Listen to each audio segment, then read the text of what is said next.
Terima kasih saudara, Anda masih menyaksikan Sapa Indonesia akhir pekan. Saudara, kuasa hukum Misri Puspitasari tersangka kasus kematian Brigadir Nur Hadi yang melibatkan dua atasannya bilang kliennya berada di kamar mandi saat peristiwa tewasnya Brigadir Nur Hadi. Kuasa hukum Misri menegaskan saat kejadian Misri berada di kamar mandi villa sekitar 20 menit sehingga tidak mengetahui apa yang terjadi. Namun saat keluar tiba-tiba ia melihat korban sudah berada di dasar kolam dan langsung memanggil tersangka yang tidur di kamar yang berada tepat di depan kolam.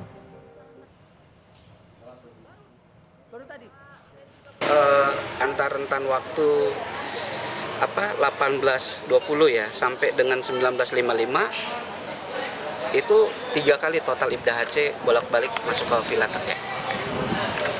Bahkan setelah video itu video 19.55 ada 1 kali dia datang masuk, kemudian Misri bangunkan Kompol Yogi, baru Misri masuk ke kamar mandi. Berarti rentan waktu 20 menit itu dia masuk kamar mandi yang hanya ada di situ yang Hadi, ada di situ Nur Hadi sama Kompol Yogi.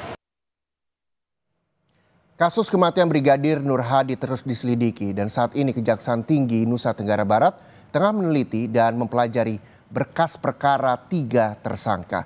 Sementara itu Kapolri memastikan akan menindak tegas 2 personel Polda NTB jika terbukti terlibat. Duka mendalam dirasakan Elma Agustina karena harus kehilangan suami tercintanya, Muhammad Nur Hadi. Nur Hadi tewas di tangan 2 orang atasannya, yakni Kompol Imade Yogi Purusa Utama dan Ibda I Gede Haris Chandra di Gili Trawangan, Lombok Utara. Begitu dikabarkan Nur Hadi meninggal karena tenggelam, keluarga langsung curiga karena ada luka yang ditemukan di tubuh dan kepala korban saat keluarga memandikan jenazah. Keluarga menduga adanya rekayasa dalam penanganan kasus tewasnya Nur Hadi. Elma berharap ada keadilan untuk suaminya dan para pelaku dihukum seberat-beratnya. Biar bisa terungkap semuanya, sejelas-jelasnya siapa yang menjadi tersangkanya itu dihukum sesuai hukumannya gitu.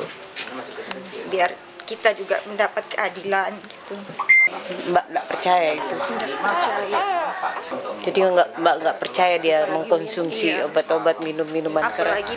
Apalagi mengkonsumsi obat-obat terlarang itu enggak.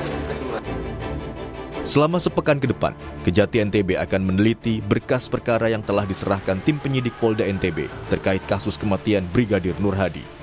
Menurut Asisten Tindak Pidana Umum Kejati NTB, Irwan Setiawan Wahyudi, pihaknya menyiapkan 5 orang jaksa terbaik di Kejaksaan Tinggi NTB untuk menangani kasus ini. Berkas ketiga tersangka dengan dakwaan pasal 351 ayat 3 dan pasal 359 KUHP tentang penganiayaan yang menyebabkan orang lain meninggal dunia. Dan tidak menutup kemungkinan pasal yang disangkakan terhadap 3 tersangka bisa berubah. Sementara 3 orang dengan dakwaan yang seperti yang disampaikan di mass media itu 351 ayat 3 dan 359. Sudah sesuai belum Pak? Masih kita pelajari ya, tinggal 7 hari lagi nanti kita bikin kesimpulan. Kalau dari data-data itu Pak bisa jadi nanti pasalnya bisa berubah atau apa? Bisa, segala kemungkinan bisa. Ya tergantung hasil penelitian nanti. Kita sudah tetapkan jaksa penelitinya yang jaksa-jaksa yang mumpuni lah, jaksa-jaksa senior. Kapolri Jenderal Listio Sigit Prabowo memastikan akan menindak tegas 2 personil Polda NTB yang diduga terlibat dalam kematian Brigadir Nur Hadi.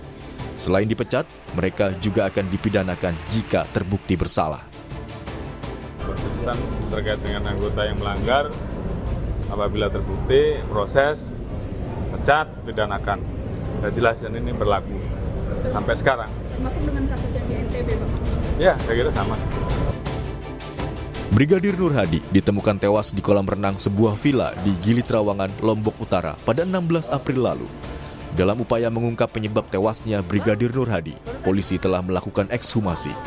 Saat ini, Polda NTB telah menetapkan 3 tersangka, yakni 2 polisi dan 1 perempuan. Tim Liputan, Kompas TV.